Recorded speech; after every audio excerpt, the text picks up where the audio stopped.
The European Commission supports dialogue between Serbia and Kosovo with regard to border issues, though stressed that the situation must be resolved in accordance with the implementation of international legislation. The National Food Authority continues intensifying controls on the quality of food products after 3 vans were found in Vlora transporting meat and milk without adhering to the required safety standards. The Democratic Party has accused the government led by Edi Rama of having caused losses to the value of €19 million solely through corruption relating to public property.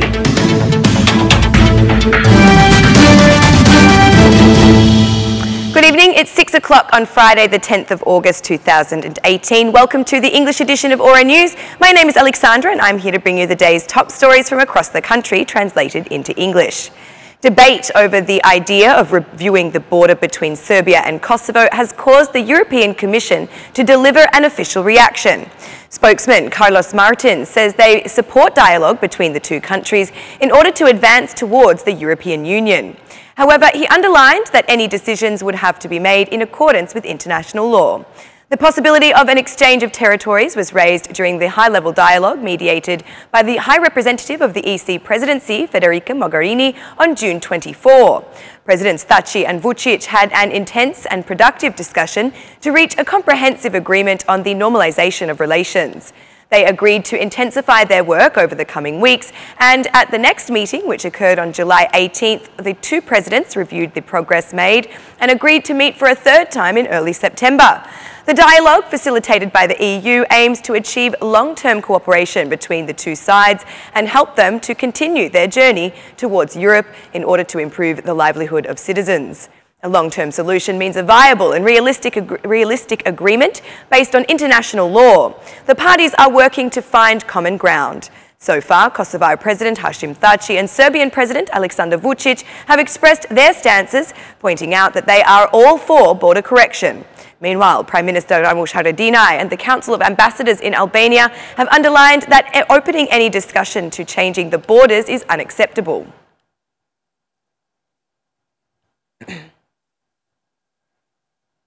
The state police introduced a novel method to prevent accidents by installing civilian verification agents. They are placed in the most problematic axes, but this method is considered unfair by many drivers. They are effectively officers of the road police dressed as civilians, but identifying them or escaping their eye is almost impossible.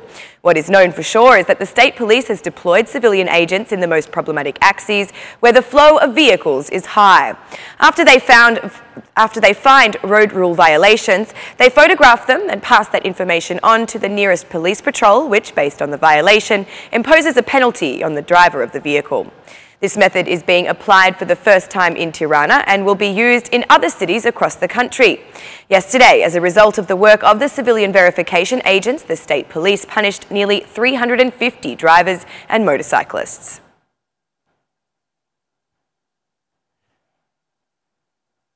The International Monitoring Operation has submitted to the Public Commissioners a recommendation to appeal the Special Appeals College the decision of the Independent Qualification Commission for the reconfirmation on duty of Mr. Artur Marlaj. After being notified of the written decision by the Independent Qualification Commission, the Public Commissioners will consider it in addition to the recommendation of the International Monitoring Operation.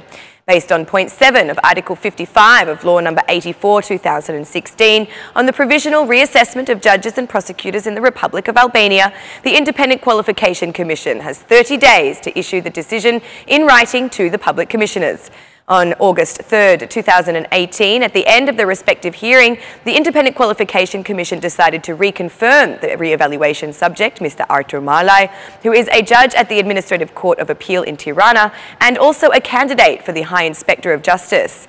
Until now, the IOM has appealed 5 decisions of the Independent Qualifications Commission for judges and prosecutors Edmund Islamaj, Bashkim Dedja, Jezair Zaganyori, Gentian Osmani and Gentian Media.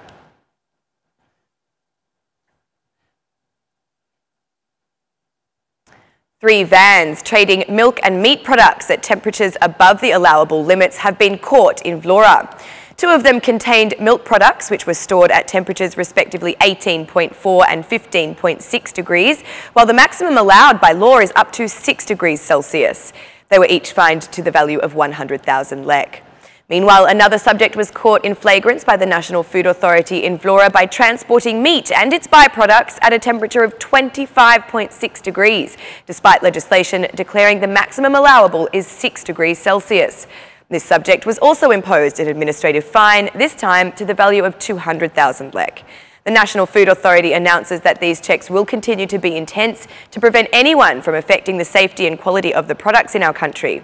As we are in the middle of the tourist season, the National Food Authority has paid special attention to the vans that supply bars and markets and food along the coast. Among other things, the National Food Authority calls on business operators to be cautious about buying raw materials, be they animal or non-animal products.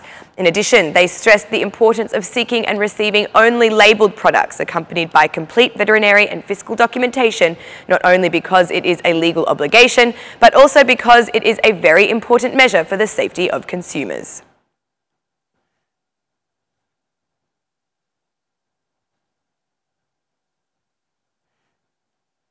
At a press conference, DP MP Durrata Chupi promised that with the Democratic Party coming into power, investigations will be launched into any public property that has been stolen. The opposition has criticised Rama for causing a loss of 19 million euros in regards to public property. According to the MP from the Blue headquarters, Durrata Chupi, the public property was alienated according to the corrupt interests of the majority. One of the records of this government is corruption with public property. With a 19 million euro loss, Edi Rama's government has brought on an invasion of public property, giving it to the mafia, the corrupt and their clients. When they came into power 5 years ago, this government found the inventory of all public property in the Republic of Albania at both a central and local level. But instead of making this inventory useful for the public good to generate revenue, or to be used as a compensation fund for owners, public properties are used to enrich Edi Rama's friends and clients. Someone was given a concession, someone else renting for 90 years, said Durrata Chupi. According to Chupi, the Democratic Party will analyse and investigate any public property that has been stolen. The Democratic Party is committed to conduct a thorough investigation and analysis of any public property stolen and robbed for these 5 years. No one will enjoy the fruits of corrupt public property, contrary to the law, said Durrata Chupi. The Democratic Party underlines that in 2017, the Supreme State Audit filed penal charges for 129 persons from both the central and local government with the Prosecutor's Office.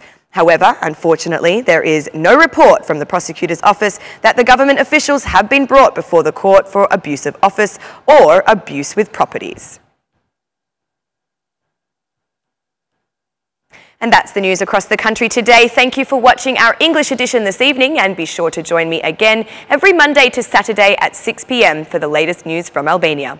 Once again, on behalf of Aura News, thank you and good night.